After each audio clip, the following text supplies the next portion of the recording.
दोस्तों नमस्कार। जब से 8वें वेतन आयोग की घोषणा हुई है, बहुत सारे सवाल समाज में चर्चाओं में आने लगे हैं। एक सवाल तो किसानों की तरफ से मेरे पास आया कि साहब हमें तो वादा किया गया था कि हमारी आमदनी दुगनी होगी, उसका क्या हुआ? मोदी जी ने हमारा वादा तो पूरा नहीं किया, लेकिन सरकारी कर्मचारियों की तनख्वाह बढ़ाने के लिए आयोग बना दिया। व्यापारी वर्ग का ये कहना है कि क्या ये 8वें वेतन आयोग आने से भ्रष्टाचार कम होगा? क्योंकि जब 7वां वेतन आयोग आया था तब भी सैलरी बहुत बढ़ गई थी। क्या उसके बाद भ्रष्टाचार कम हुआ? लोगों का ये कहना है कि साहब भ्रष्टाचार तो पहले से कई गुना ज्यादा हो गया है। अब सवाल इस बात का है कि जो 8वां वेतन आयोग है, ये राष्ट्र निर्माण में कैसे हेल्प करेगा, इसको समझना बहुत जरूरी है।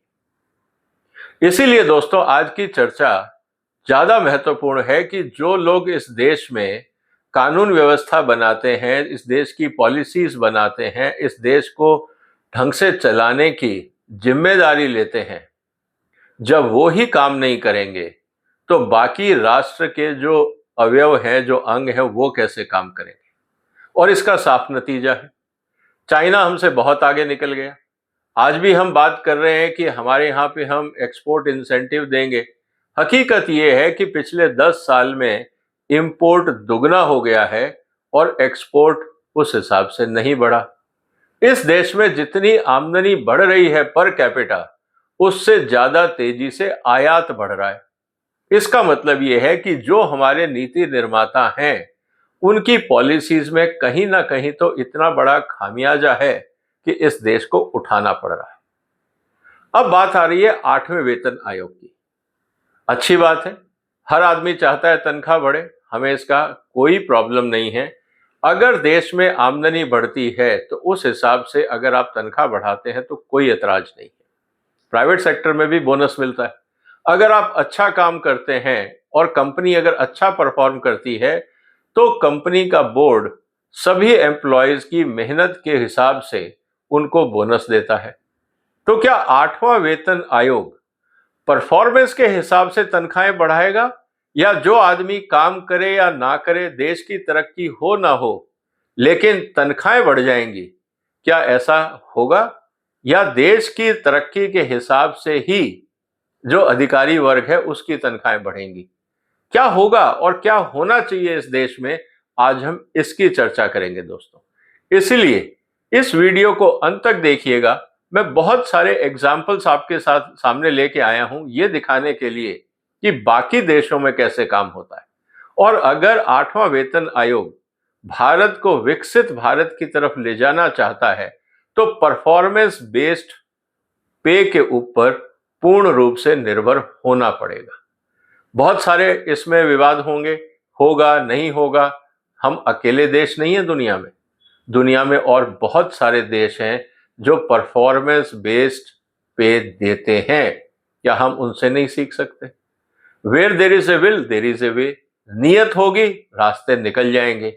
नियत नहीं होगी तो बहाने हमेशा तैयार रहेंगे। इसीलिए दोस्तों आज जो हम चर्चा कर रहे हैं वो इसी बात की कर रहे हैं कि जो 8वां वेतन आयोग है वो परफॉर्मेंस बेस्ड पे लागू करेगा, क्योंकि 7वें वेतन आयोग में भी ये जरूरत थी। लेकिन आपको पता है कि जो उच्च अधिकारी हैं वो नहीं चाहते परफॉर्मेंस बेस्ड पे हो, उनको सीनियरिटी बेस्ड पे चाहिए कि अगर मैं सीनियर हूं तो मेरी जूनियर से ज्यादा तनख्वाह हो। तो परफॉर्मेंस से ज्यादा इंपॉर्टेंट आ जाता सीनियरिटी। अब वो यंग बच्चे, यंग ऑफिसर्स जो आ रहे हैं सर्विसेज में, अगर वो ज्यादा कैपेबल हैं और भारत के हित में ज्यादा काम कर सकते हैं, उनको ज्यादा तनख्वाह मिलनी चाहिए, या उन लोगों को जो बैठे हैं और परफॉर्म नहीं कर रहे और जिनके डिपार्टमेंट में फाइलें अटकी रहती हैं, उनको भी उतनी तनख्वाह मिलेगी, और उस अधिकारी को जो अच्छा काम करता है उसको भी उतनी ही तनख्वाह मिलेगी? तो फिर मोटिवेशन कहां से आएगा? ये बात भी समझने की। इसीलिए दोस्तों आज हम जो चर्चा कर रहे हैं वो इसी बात की कि परफॉर्मेंस बेस्ड पे इन द 8th पे commission framework for accountable governance, ये होना जरूरी है। मोदी साहब तो हमेशा बोलते हैं कि मिनिमम गवर्नमेंट मैक्सिमम गवर्नेंस। अब सवाल इस बात का है कि क्या ऐसा वास्तव में होगा? क्या मोदी साहब परफॉर्मेंस को फोकस करके एट्थ पे कमीशन की जो जिसको रिकमेंडेशंस बोलते हैं, क्या उनको ये आदेश दिया जाएगा कि हमें परफॉर्मेंस ओरिएंटेड पे स्ट्रक्चर दीजिए, ना कि सीनियरिटी ओरिएंटेड? ये बात बहुत इंपॉर्टेंट है। जैसा हम कह रहे हैं, परफॉर्मेंस बेस्ड पे is very likely be the future direction of India पे कमीशन। और इस समय तो जो एट्थ पे कमीशन है, हम देखते हैं कि पहले जो पे कमीशन थे उन्होंने क्या किया। पहले से लेकर जो चौथा पे कमीशन था, वहां बेसिक रैशनलाइजेशन हुआ, क्योंकि जो डिफरेंट सर्विसेज थी उनमें अलग अलग पे स्केल थे, आईएएस के अलग, आईपीएस के अलग, आईआरएस के अलग, वगैरह वगैरह। उससे डिपार्टमेंट में बहुत कन्फ्लिक्ट रहते थे। तो पहले 4 जो पे कमीशन थे 1986 तक, तो वो इसी काम में लगे रहे कि भाई अगर सेंट्रल सर्विसेज हैं तो हम एक सी पे देंगे, एक रैंक एक पे वाला हिसाब चलता रहा। फिर फिफ्थ पे कमीशन में पे पैरिटी एंड सिंप्लीफिकेशन किया गया, rationalization of scale but not link to productivity.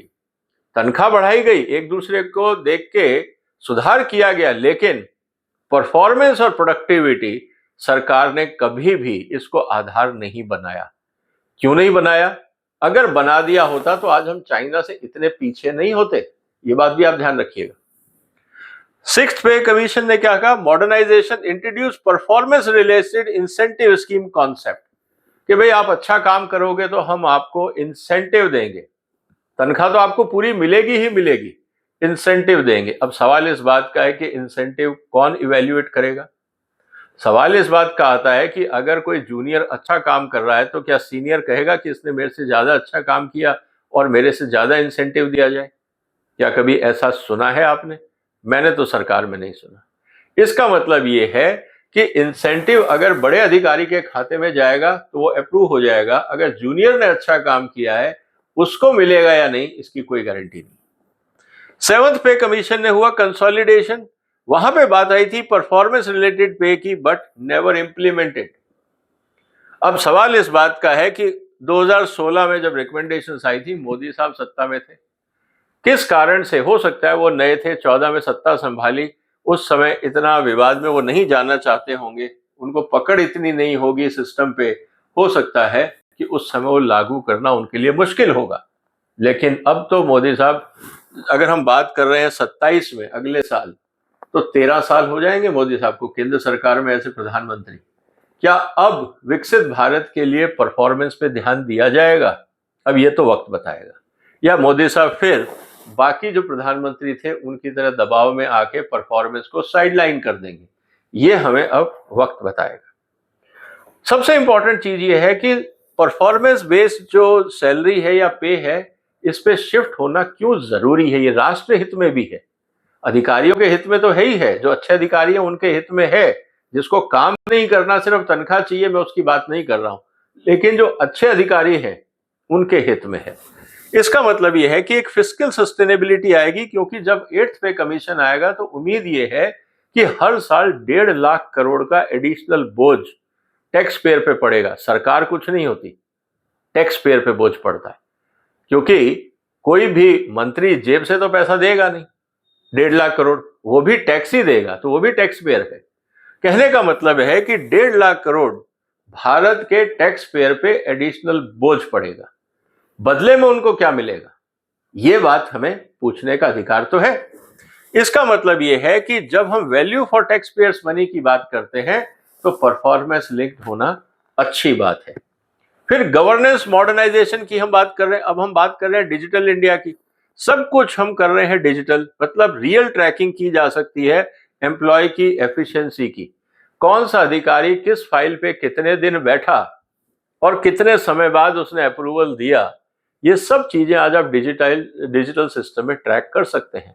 तो अगर कल को परफॉर्मेंस बेस्ड सिस्टम आता है, परफॉर्मेंस बेस्ड पे सिस्टम, तो अगर ये कहा जाए कि अगर आपकी फाइल 24 घंटे में क्लियर होनी चाहिए और पता लगा कि साहब इस अधिकारी के पास साल भर में 1000 फाइलें आई थी और उसमें से 90% फाइलें 24 घंटे के अंदर पास हो गई, तो आप कह सकते हो कि भाई काम अच्छा किया। पता लगा कि उसने 20 फाइलें ही टाइम पे पास करी हैं और बाकी लेके वो 2-2 हफ्ते तक बैठे रहे, भाई साहब किस बात की तनख्वाह चाहिए? क्या उनकी परफॉर्मेंस वैल्यूएशन नहीं होना चाहिए? क्योंकि वो जब एक अधिकारी फाइल लेके बैठता है, पूरी चेन को रोक देता है। और उसको ये समझ में नहीं आता कि अगर किसी फैक्ट्री के अंदर 1000 करोड़ रुपए लगा हुआ है और उसको टाइम पे अगर परमिशन नहीं मिली, तो एक दिन का ब्याज कितना होता है, एक दिन का ओवरहेड्स और खर्चे कितने होते हैं, उसकी जेब से तो जाता नहीं, तो इसलिए उसको परवाह नहीं। ये बात हमें समझनी होगी। प्राइवेट सेक्टर पैरिटी में की परफॉर्मेंस इंडिकेटर्स होते हैं और वेरिएबल पे होती है। क्या वही मॉडल हमें सरकार में नहीं लाना चाहिए कि आपकी मिनिमम बेसिक पे तो स्केल के हिसाब से इतनी हो गई, इसके अलावा जो भी आपको मिलेगा वो परफॉर्मेंस ओरिएंटेड होगा? क्या हम ऐसा सरकार में नहीं कर सकते? इससे यह होगा कि सरकार के ऊपर बोझ कम लगेगा, टैक्स पेयर पे बोझा कम होगा। जितना ज्यादा परफॉर्मेंस होगा उतनी ज्यादा सैलरी, और जितना ज्यादा परफॉर्मेंस होगा आर्थिक विकास भी उस रफ्तार से होगा, देश में उस रफ्तार से टैक्स जनरेट भी होगा, देश में उस हिसाब से इन्वेस्टमेंट्स भी आएंगे। जब सब खुश होंगे तो अधिकारी को एक्स्ट्रा पे देने में प्रॉब्लम क्या है? उसको देना भी चाहिए, उसका हक भी बनता है, क्योंकि उसने काम किया तो सारी सिस्टम चले। तो कहने का मतलब है कि वो भी हो सकता है। The government too wants to retain talent by offering meaningful and merit link growth. क्योंकि आज की तारीख में एक तरफ तो आपने ये एक्सपीरियंस किया लेटरल एंट्री करके, उसका कोई फर्क नहीं पड़ा, क्योंकि आप टैलेंट तो लाते थे लेकिन आप उसको काम क्या देते थे मंत्रालय में? जो नॉन इंपॉर्टेंट होता था, क्रिटिकल जॉब उसके टैलेंट के हिसाब से उसको कभी नहीं मिला।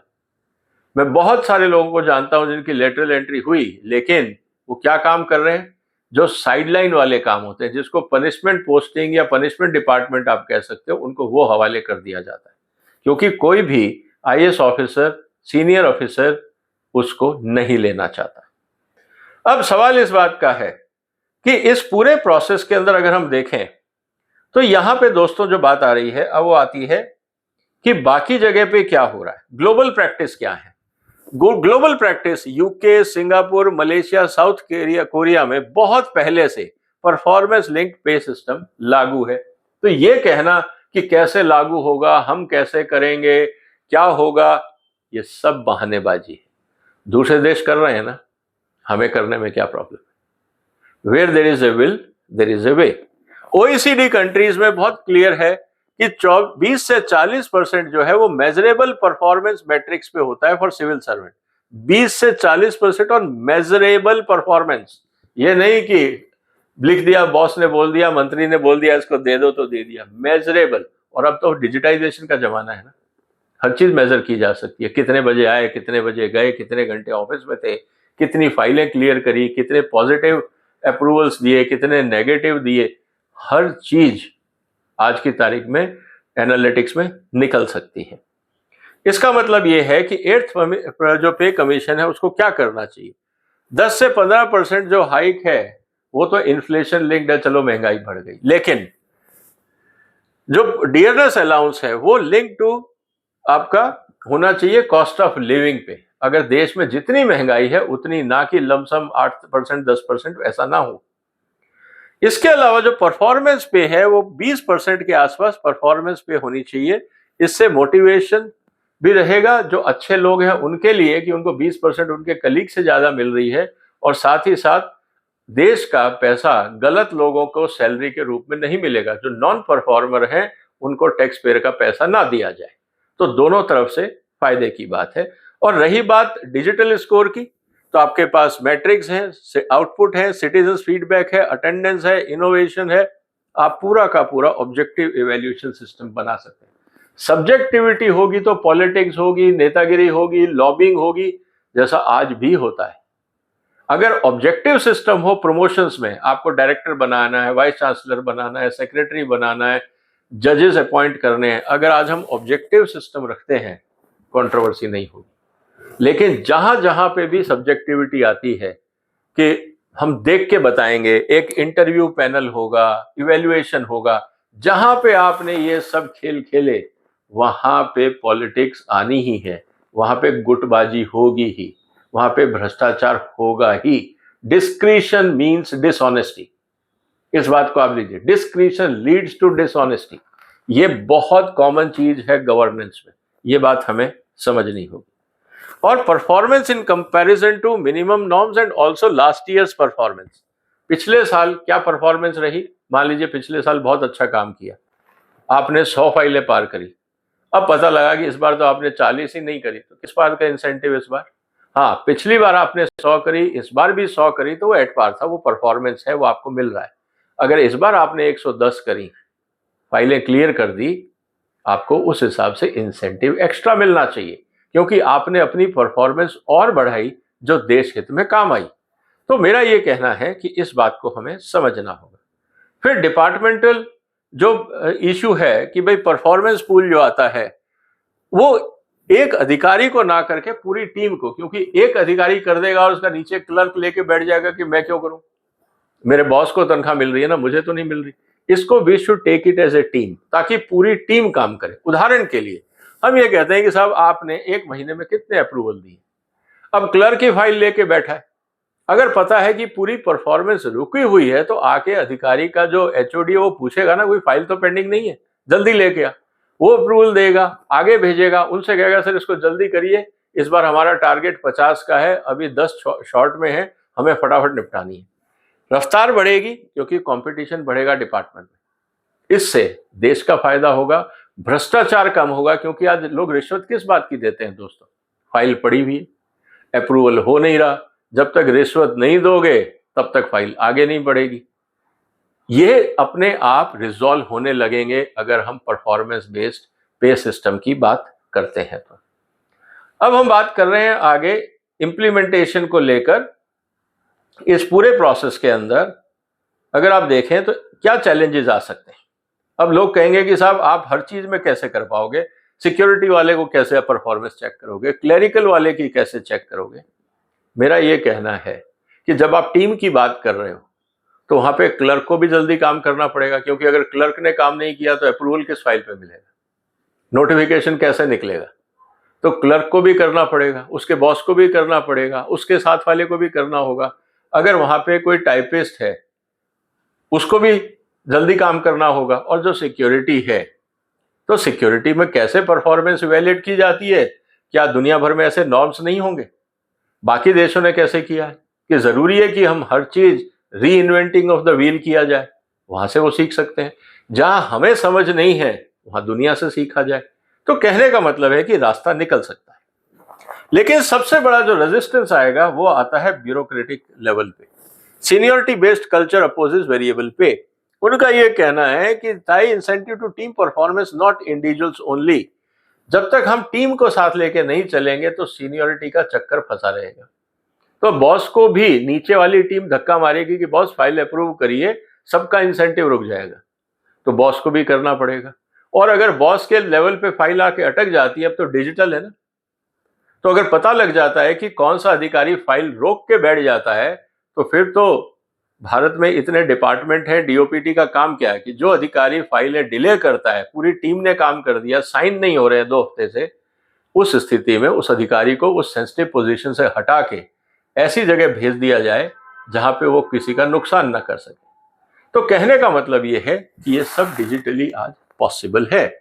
Risk of bias and politicisation, अगर सब्जेक्टिव सिस्टम है तो ये पॉलिटिसाइजेशन भी होगा और बायसनेस भी होगी। इसीलिए एआई बेस्ड डैशबोर्ड हो, सिटीजन फीडबैक हो, और पूरा का पूरा, जैसे मैंने पहले चर्चा की थी, कि ऑब्जेक्टिव सिस्टम डिजिटल इंडिया के माध्यम से आप क्रिएट कर सकते हैं। क्योंकि आज सारी फाइलें जो हैं वो ऑफिस में हैं, और वो भी डिजिटल फॉर्मेट में है, क्योंकि डेटा सबके पास है। आपके पास ई ऑफिस है, फुल ट्रेसेबिलिटी है, तो आपको पता है कौन सी फाइल कब खुली, कब साइन हुई, कब अप्रूव हुई, सब कुछ आप with help of artificial intelligence आप डे टू डे मॉनिटरिंग कर सकते हैं। आप हर महीने, हर हफ्ते ये बता सकते हैं कि इस हफ्ते भारत सरकार का कौन सा डिपार्टमेंट बेस्ट परफॉर्मर रहा, इस महीने कौन सा रहा, 6 महीने में, क्वार्टरली, आप हर डिपार्टमेंट की मंथली रिपोर्ट जारी कर सकते हैं। विद इन डिपार्टमेंट आप अधिकारी की भी कर सकते हैं, उसके सेक्शन की भी कर सकते हैं। तो आज सारा कुछ अवेलेबल है, डे टू डे आप परफॉर्मेंस जो है वो मॉनिटर कर सकते हैं। इसलिए जरूरी ये है कि हम, अगर हमें समझ नहीं आ रही तो हम अंतर्राष्ट्रीय एग्जाम्पल से सीख लें, और ये संभव है। क्योंकि जब हम बात कर रहे हैं यहाँ पे सीखने की, तो दोस्तों मेरा यही कहना है कि इस स्थिति के अंदर इंटरनेशनल एग्जाम्पल्स हमारे सामने हैं, यूके का परफॉर्मेंस रिलेटेड पे 2000 से चालू है। Bonus tied to the measurable departmental goals. जैसे प्राइवेट सेक्टर में टारगेट मिलता है ना, अगर मान लीजिए प्रधानमंत्री जी ने ये कह दिया कि हमें इस बार $100 बिलियन का एफडीआई चाहिए, सारे डिपार्टमेंट दौड़ दौड़ के, एम्बेसीज दौड़ दौड़ के एफडीआई लेके आएंगे, लोगों को कन्विंस करेंगे, लोकल पॉलिसी सुधारेंगे ताकि इन्वेस्टमेंट आए, अपने आप काम होने लगेगा क्योंकि इंसेंटिव जुड़ गया है उससे। सिंगापुर में 13th month plus performance bonus link to GDP and ministerial result. देश का जीडीपी कितना बढ़ाया आप लोगों ने मिलके, वो और साथ में आपके डिपार्टमेंट की ग्रोथ कितनी हुई उसको लिंक कर दिया गया, national level and individual link. Malaysia ने स्टार सिस्टम बनाया, score card for every civil servant, transparency और डेटाबेस्ड अप्रेजल है। चाइना में merit pay for local administrator, reward innovation and efficiency. अब ये सवाल है, इसीलिए तो ये देश हमसे आगे। इन सब देशों की पर कैपिटा इनकम हिंदुस्तान से कितनी ज्यादा हो गई। तो अगर देश को तरक्की करनी है तो ये जीडीपी के आंकड़े से हटके पर कैपिटा इनकम पे ध्यान देना होगा ताकि ऑब्जेक्टिविटी हो जाए और पूरा काम देश को चले। सो पोटेंशियल बेनिफिट देश के लिए क्या होंगे? प्रोडक्टिविटी बढ़ेगी, कल्चरल शिफ्ट होगा, कामचोरी भ्रष्टाचार से लोग रिजल्ट ओरिएंटेड हो जाएंगे, अकाउंटेबिलिटी आएगी, फिस्कल डिसिप्लिन आएगा क्योंकि फ्लेक्सिबल वेज बजटिंग जो है वो परफॉर्मेंस लिंक है, लोग काम करेंगे और लोगों का, देश की जनता का भरोसा सिस्टम पे और बढ़ेगा। अगर हम सिर्फ खानापूरी के लिए कर रहे हैं, टोकनिज्म कर रहे हैं, तो कुछ नहीं मिलेगा, अल्टीमेटली डीमोटिवेशन होगा और भारत का छोड़ो दुनिया का भी भरोसा नहीं होगा। हम जो बात कर रहे हैं कि इन्वेस्टमेंट लेके आएंगे, जब यहाँ पे इतना टाइम लगता है, भ्रष्टाचार है, हम अखबारों में देखते हैं कस्टम वाला तंग कर रहा है, अधिकारी तंग कर रहा है, पेड़ काटने के पैसे लग रहे हैं, फूड इंस्पेक्टर रिश्वत ले रहा है, हर जगह तो काम हो रहा है। तो नया काम हम क्या कर रहे हैं? और दूसरी तरफ हम एफटीए साइन कर रहे हैं तो लोग कहेंगे कि भाई हम एफटीए कंट्री में इन्वेस्ट करके भारत में बेच देंगे, हम भारत में इन्वेस्ट नहीं करेंगे। ये बात हमें समझनी होगी। तो इसलिए एफटी बहुत खतरनाक है अगर हम परफॉर्मेंस ओरिएंटेड नहीं है तो। इमर्जिंग फ्रेमवर्क, तो मेरा ये कहना है कि करीब आप 80% जो है वो आप फिक्स रखिए, 20% आप परफॉर्मेंस लिंक कर दीजिए। अपने आप पता लग जाएगा कौन से अधिकारी को 20% मिला और किसको नहीं मिला। विद इन डिपार्टमेंट पता लग जाएगा कि किसकी क्या परफॉर्मेंस है, क्योंकि जो परफॉर्मेंस है वो आदमी चेक नहीं कर रहा है। अब आर्टिफिशियल इंटेलिजेंस के माध्यम से डेटाबेस में एनालिसिस करके दिया जा रहा है कि किसकी परफॉर्मेंस अच्छी और किसकी नहीं है। सो पॉसिबल टूल हमारे पास है, डिजिटल परफॉर्मेंस डैशबोर्ड्स हमारे पास हैं, 360 फीडबैक मैकेनिज्म है, linkage with mission Karmayogi training score है, and reward for innovation and saving in public projects. ये सब चीजें अब सामने आएंगी। एक्सपर्ट ओपिनियन भी ली जा सकती है। और सबसे इंपॉर्टेंट बात जो मैं कह रहा था कि साहब अल्टीमेटली जब हमें विकसित देश बनाना है तो beginning of a new era, shift from पे फॉर टेन्योर की जगह पे फॉर परफॉर्मेंस। अभी तक क्या हो रहा है? टेन्योर 20 साल हो गए, 25 साल हो गए, 30 साल हो गए, तो सबको पता है इंक्रीमेंट मिलेगा, तनख्वाह मिलेगी, रैंक मिलेगा, तो दिमाग क्यों लगाना है, मेहनत क्यों करनी है, सब चल ही रहा है ना, टैक्स पेयर पैसा दे ही रहा है, तो दिमाग क्यों लगाए? वहां वाली बात आ जाती है। If designed smartly it will motivate government employees, reduce physical pressure and align government outcome with the citizens expectation. और मोदी साहब तो कह रहे हैं विकसित भारत बनाएंगे, तो विकसित भारत की तो प्री कंडीशन है भाई परफॉर्मेंस। अगर परफॉर्मेंस नहीं हुई तो एफिशिएंट और अकाउंटेबल गवर्नमेंट कैसे होगी? हम कैसे दुनिया में अपने आप को आर्थिक महाशक्ति बना पाएंगे? हम कैसे लॉ एंड ऑर्डर मेंटेन कर पाएंगे? कैसे हम परफॉर्मेंस कर पाएंगे?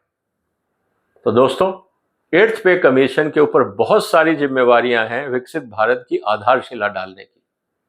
क्या 8वां पे कमीशन सिर्फ वही टैक्स पेयर के पैसे को बांटने का फॉर्मूला देगा या वास्तव में देश की तरक्की में हेल्प करेगा? अब ये तो जब रिपोर्ट आएगी तब हम उसकी डिटेल में फिर विवेचना करेंगे, आप भी करेंगे, पूरी दुनिया करेगी। लेकिन मुझे लगता है कि विकसित भारत के लिए अगर 8th पे कमीशन चूक गया और मोदी साहब ने अगर सख्त रुख नहीं अपनाया तो उनका सपना सपना ही रह जाएगा। लोग कहेंगे कि साहब सपने तो उन्होंने दिखाए थे लेकिन किया कुछ नहीं।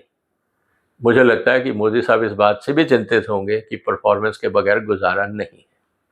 अब देखते हैं रिजल्ट क्या आता है। 1-1.5 साल की बात है, वो रिपोर्ट भी सामने आ जाएगी।